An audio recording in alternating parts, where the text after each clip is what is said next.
esse assunto que a gente vai trazer agora, né, que é a segurança psicológica, ele é super importante e cada vez mais relevante, porque no mundo da incerteza, a performance só vai acontecer se eu e se o meu time, dinâmico ou não, tivermos essa característica muito bem sedimentada. Mas qual é essa base, então, para atingir alta performance na incerteza? É justamente o que eu acabei de comentar com vocês, a segurança psicológica. Segurança psicológica foi um termo cunhado no final dos anos 90 que fala sobre a capacidade que o indivíduo tem de se expressar livremente sem medo de julgamento. Então a gente vai explorar um pouco mais, ao longo desses 4 módulos, o que é a segurança psicológica, como ela se manifesta no seu dia a dia e como você pode influenciar ela de maneira prática e bastante objetiva. Ela é realmente a base de funcionamento. Se vocês se lembram bem, né, das aulas de administração na faculdade, ou mesmo conteúdos que devem ter visto relacionados a isso posteriormente, a gente tem uma pirâmide de necessidades humanas. É um cara chamado Maslow, um psicólogo, acabou criando essa pirâmide de necessidades, e a segurança é basicamente a segunda necessidade mais básica do ser humano. Mas isso não é só na nossa vida em geral. Isso também acaba sendo transposto para a questão do trabalho. No trabalho também a segurança é o segundo elemento principal. A gente tem primeiro a sobrevivência, que é basicamente garantir o meu emprego, né? Mas logo depois é a questão da segurança. É eu me sentir à vontade naquele ambiente, eu me sentir engajado. E justamente esses dois, essa questão da sobrevivência e da segurança, são elementos de desmotivação. Enquanto os demais, que são a sensação de pertencimento, a relevância e a realização, são elementos motivadores, ou seja, a presença deles me motiva, a questão da segurança é o contrário. A presença dela é obrigatória. Sem essa presença de uma segurança, eu não consigo render tudo que eu poderia. Então, por isso que ela é super importante. E esse termo, cunhado nos anos 90, começou a ganhar muita força por causa de uma pesquisadora chamada Amy Edmonds e também por um projeto do Google, chamado Projeto Aristóteles, que estudou e mostrou um pouco sobre o que era importante no funcionamento de times de alta performance. Mas eu já vou contar isso para vocês. Vamos voltar aqui na minha pirâmide de segurança e na questão da segurança como um desmotivador, né? A ausência dela desmotiva as pessoas. Uma pesquisa muito interessante que saiu alguns anos atrás, da Gallup na Austrália, acabou mostrando que 60% da força de trabalho está hoje nesse mundo da insegurança, ou seja, a gente tem só efetivamente cerca de 30 pessoas dentro das organizações que estão motivadas, engajadas, que realmente se sentem valorizadas. 70% está desmotivada, desengajada de alguma maneira, e desses 70%, 60% estão nessa questão da segurança. Esse é o principal desafio hoje, as pessoas se sentirem seguras no ambiente de trabalho. Essa mesma pesquisa mostrou que só 30% das pessoas acham que suas ideias importam. E se a gente mudasse essa situação, dobrasse esse número para 60%, a gente teria um aumento de produtividade de 12% e 27% menos turnover. Isso é só para mostrar para vocês o quanto a questão da segurança psicológica e do membro do time se sentir seguro naquele time não é só uma questão de bem-estar e de ser legal com as pessoas, é também resultado. 12% mais produtividade afeta diretamente o seu resultado no seu time, na sua área e na empresa. Além de números que mostram que times mais seguros psicologicamente entregam mais lucratividade, inclusive mais dividendos para as empresas listadas na bolsa. Então esse assunto é super importante e fundamental, porque hoje a grande maioria das pessoas nos nossos times não se sente valorizada, não se sente segura, não se sente ouvida. Então é a hora da gente revisitar isso, mudar isso, porque uma simples alteração para 60%, veja bem, um pouco mais da metade das pessoas que trabalham com você, não é nem um índice incrível, nem um índice fantástico. Se a gente mudar isso, a gente já tem, como eu falei para vocês, entre outros benefícios, 12% mais produtividade e 27% menos turnover, ou seja, menos troca de membros do time. A segurança psicológica ela é ainda mais relevante nesse momento de incerteza, porque a gente está vivendo, né? Então, uma insegurança muito grande, um nível de segurança psicológica baixo, só que um nível e uma necessidade de entrega muito alto.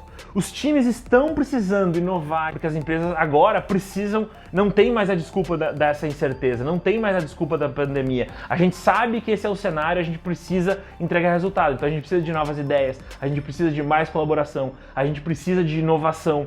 E tudo isso é uma exigência muito grande nas pessoas. Só que se eu tenho a segurança psicológica baixa, ou seja, as pessoas não se sentem à vontade para se expressar livremente, eu acabo entrando numa zona chamada zona de ansiedade. E é justamente isso que a gente está vivendo. Lembre-se daquelas 3 dores da incerteza que eu trouxe lá no começo, falta de motivação, falta de iniciativa, falta de colaboração, isso tudo está muito conectado com essa zona de ansiedade. Eu preciso entregar muita coisa, mas eu não me sinto seguro psicologicamente para me expressar. E o que é se expressar? É trazer uma nova ideia, é contestar um colega, é discordar do meu chefe. Tudo isso é se expressar livremente, de uma forma educada, é claro, mas tudo isso é se expressar livremente. E se as pessoas não têm esse direito e não se sentem seguras para isso, elas entram nessa zona de ansiedade, que obviamente afeta a motivação, obviamente afeta a iniciativa e obviamente afeta a colaboração. Então, o que a gente está falando aqui, além de ser super importante para a produtividade, além de ser algo que é fundamental para manter um colaborador engajado, motivado no dia a dia,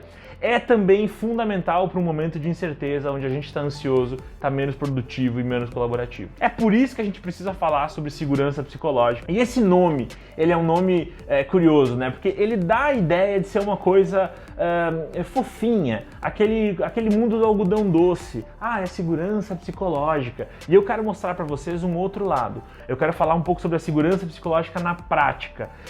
O como ela é. E a segurança psicológica, para mim, a principal característica não é sobre ser confortável, é sobre aprender a lidar com o desconforto. Então, o que é segurança psicológica? Eu falei para vocês, né? A capacidade que o indivíduo tem de se expressar livremente. Aí você deve estar pensando, André, mas é tipo confiança? Não é só sobre confiança. Confiança é algo que eu distribuo a alguém, então é uma relação interpessoal entre duas pessoas, né? Então, vamos lá, eu confio em você. Isso significa que eu presumo que você está fazendo um bom trabalho, mesmo que eu não esteja falando com você o tempo todo no Slack, ou por e-mail, ou por WhatsApp. Isso é confiança, é dar o benefício da dúvida. Então você está me dando o benefício da dúvida, pensando assim, bom, eu confio no André, então eu sei que o que ele vai falar nos próximos minutos de curso é muito relevante para eu transformar meu time, para eu melhorar enquanto líder, então eu estou dando o benefício da dúvida para ele. Eu estou aqui parado, assistindo, investindo meu tempo para que ele me dê essas respostas que eu tanto busco. Isso é confiança, é dar o benefício da dúvida para alguém. Segurança psicológica é um pouco diferente.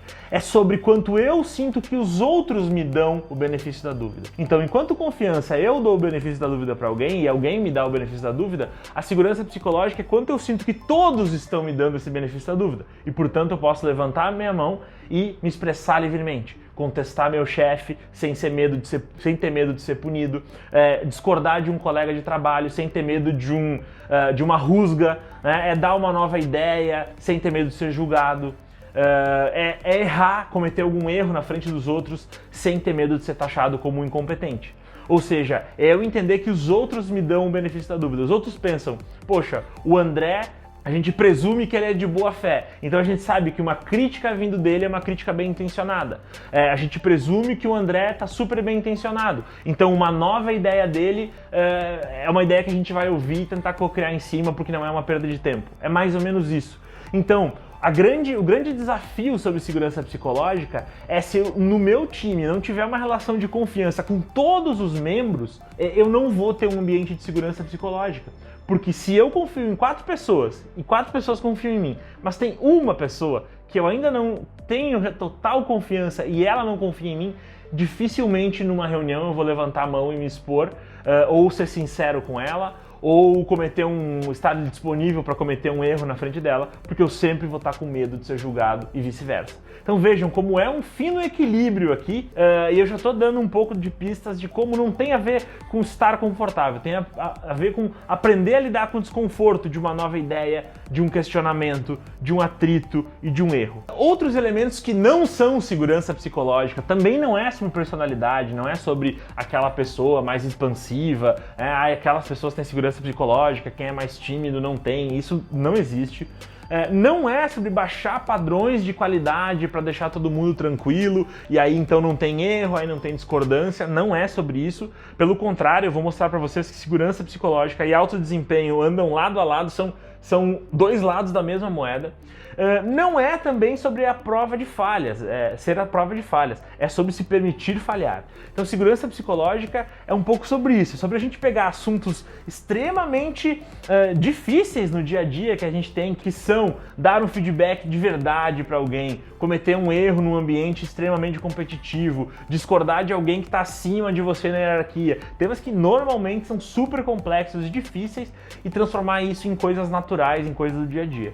E principalmente, eu acho que para encerrar esse ambiente introdutório, eu queria deixar claro que segurança psicológica não é um benefício para o time. Não é, será que eu aumento o vale-refeição ou dou segurança psicológica? Será que eu compro uma mesa de Fla-Flu ou crio um ambiente psicologicamente seguro? São coisas absurdas colocar na mesma frase.